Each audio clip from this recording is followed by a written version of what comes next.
Welcome to the Headley Highlight Show's Headley Headspaces.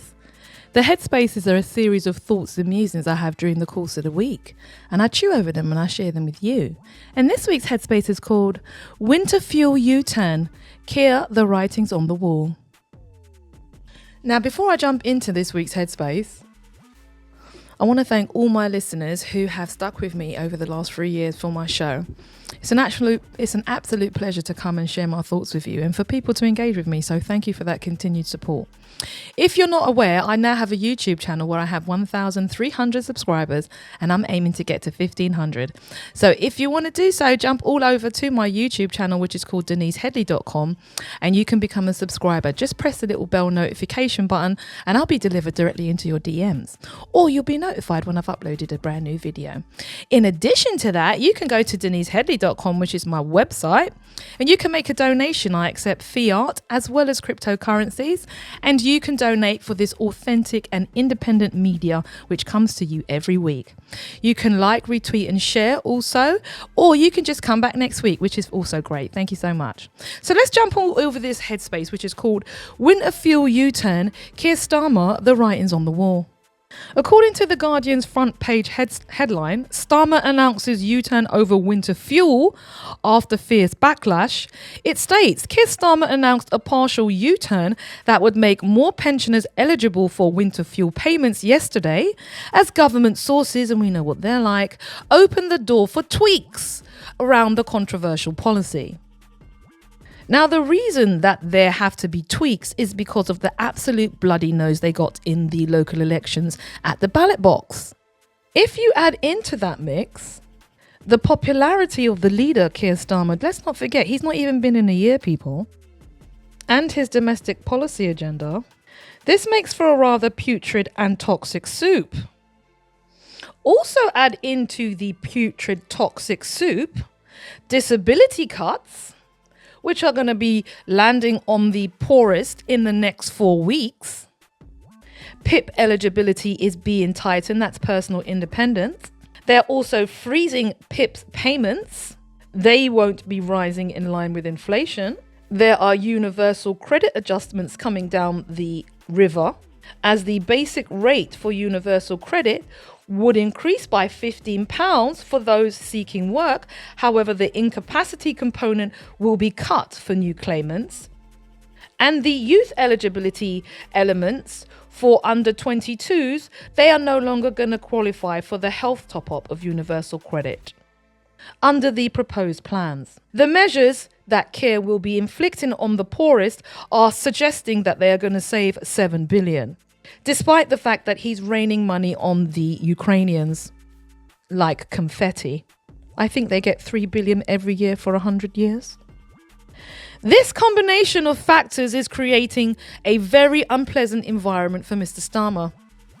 And the winter fuel U-turn is the beginning of the unpicking of his time in office, in my opinion. Hence, I titled this The Writings on the Wall. What Mr. Starmer has failed to have in the forefront of his mind, which needs to be in the forefront of any political leader, is the following things. Don't jeopardize your colleagues' income and their seats.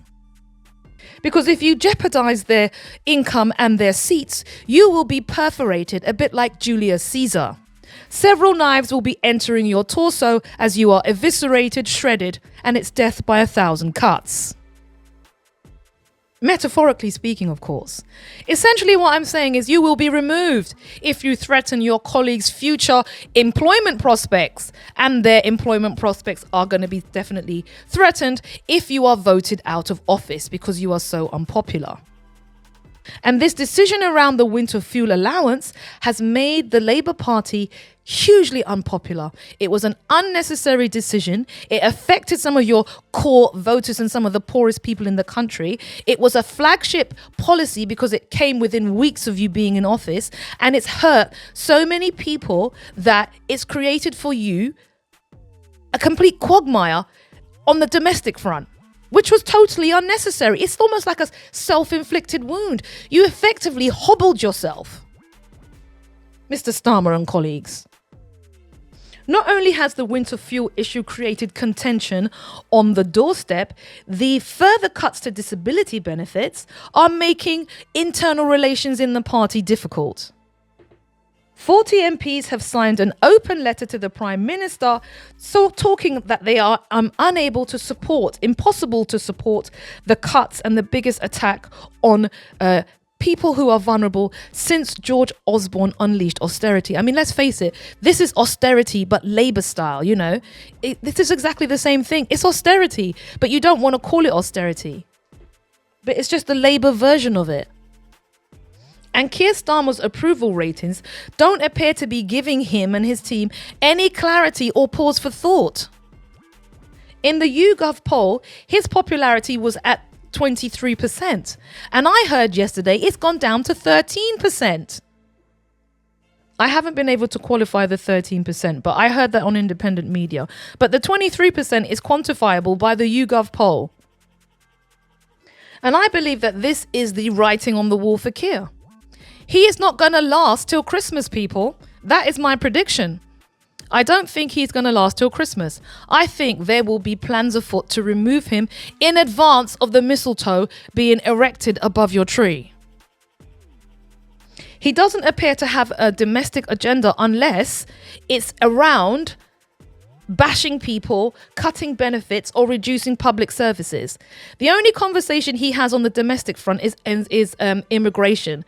And he recently suggested that the UK is living in an island of strangers. Basically, you know, honing that dog whistle white nationalist ideology because he's trying to curry favour with reform voters because he thinks that's what reform voters want. Personally, I don't think that all reform voters want that. They just don't want you and the other two. And with all due respect, you know, there is not as much choice on the left because there's no, you know, the left, the parties on the left, even the party I'm in, it's hard to get any traction. You know, it's a question of funding, awareness. So, you know, most people who see other parties, they're going to go and look for reform. They're big, they're on the TV, but not everyone who is in reform, in my opinion, is a white nationalist. No, I don't think so. I think some people are genuinely dissatisfied with the political duopoly and therefore they're going elsewhere.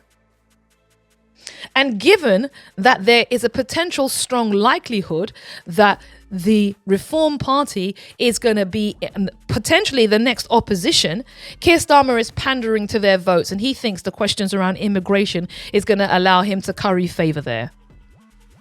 And all these issues combined, in my view, create a environment for Keir Starmer, for him basically, you know, he's kind of reached his sell-by date. His main objective, and I attest to this, and I've always said this, the objective of Keir Starmer was twofold. One, to destroy Jeremy Corbyn, and two, to take us back into Europe, and also engage in endless wars. That's his brief, people, and he's really meeting that. So the winter fuel allowance is helping to unpick him and his party. And I think that's going to create for him a circumstance where he has to exit stage left.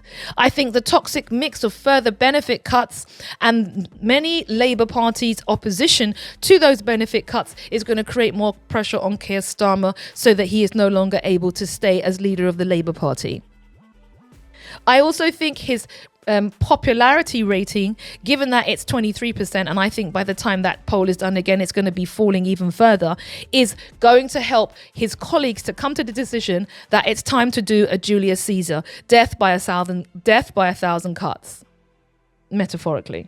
And those are my thoughts. So what are your thoughts? Do you think I'm completely off the mark with the whole winter fuel allowance issue? Do you think I've characterized the context not very well? Do you agree with me?